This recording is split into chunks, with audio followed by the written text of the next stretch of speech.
السلام عليكم. تابع سلسلة الغلاء الفاحش. السلسلة دي إن شاء الله معاكم فيها إلى أن تنتهي الأسعار الغير معقولة التي نعيش فيها هذه الأيام. وكما قلت عشان محدش يصطاد في الماء الأكرة إن أنا أدعو الله أن تمر هذه الأزمة على خير إن شاء الله. وفي نفس الوقت الغلاء فعلا أصبح فاحش. أنا عمري ما تخيلت إني هنوصل في يوم من الأيام لهذه الأسعار الغير معقولة. ويا جماعة والله فعلا يعني أنا زي ما كنت بقول دايما، الناس لما تقول لك أكل وشرب، يا جماعة مش كل حاجة الأكل والشرب وإحنا أحسن من غيرنا وإحنا الحمد لله، لأن كانت الحالة معقولة وشايف الناس يعني الدنيا معقولة. لكن الأيام دي فعلا الناس والله العظيم ملاقية تجيب أكل لولادها فعلا، يعني أبسط الحاجات. مش هنقول بقى الحاجات زي ما قلنا لحمة وفراخ والحاجات دي، لا.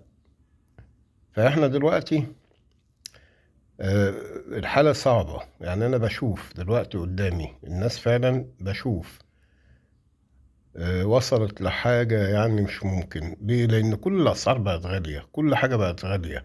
يعني دي شوية حاجات كده إيه، ربع وتمن وحاجات من لا مفيش ربع تاني. يعني دي فاتورة هي معاكم أهو. أهو يا جماعة اهي دي الفاتورة اهي.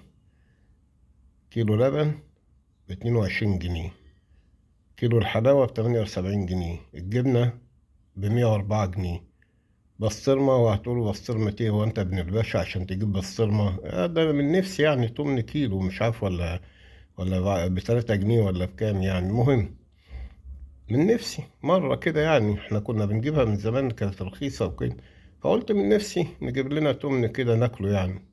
البسطرمة ب280، قول بلاش بسطرمة يعني. اللانشون ب140 وفي خدمة يعني المهم توصيل.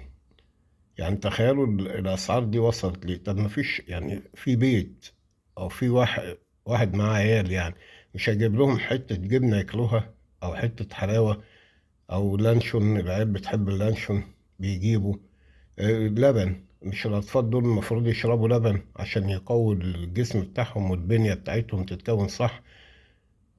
يعني تخيلوا أهو دول حسابهم كام مع كيلو اللبن اللي أنا غليته؟ 117 جنيه و60 قرش.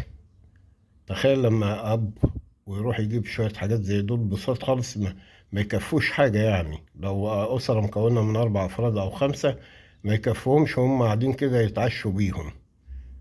ب117 جنيه و60 قرش.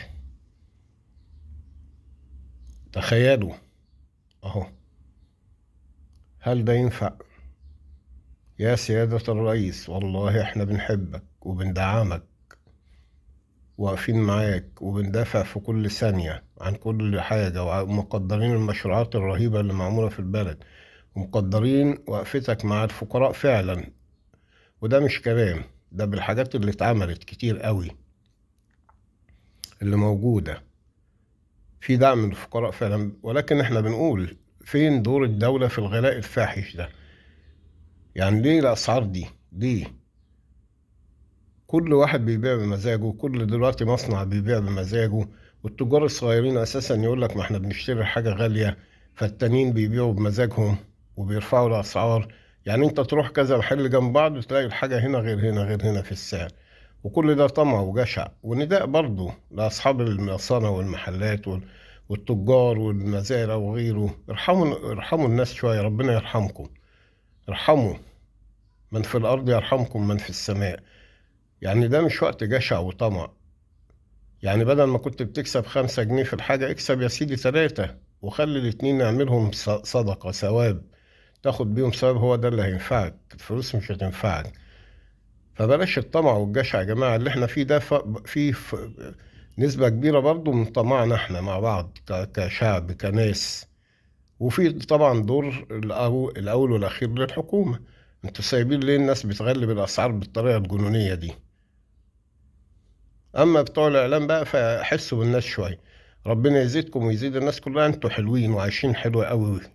فلا لازم تحسوا، ما تقعدوش تقولوا الناس ومش الناس لا ما تجوش على الناس قوي كده يعني. وربنا يلطف بينا ويرحمنا ويخرجنا من هذه الدائرة، دائرة الغلاء الفاحش، على خير إن شاء الله. وأنا بحب دايما أشارككم في الأسعار الغريبة العجيبة دي، اللي أنا مش عارف دي إيه يعني. ربنا يرحمنا جميعا ويهدينا جميعا، وشكرا لحضراتكم، والسلام عليكم ورحمة الله وبركاته.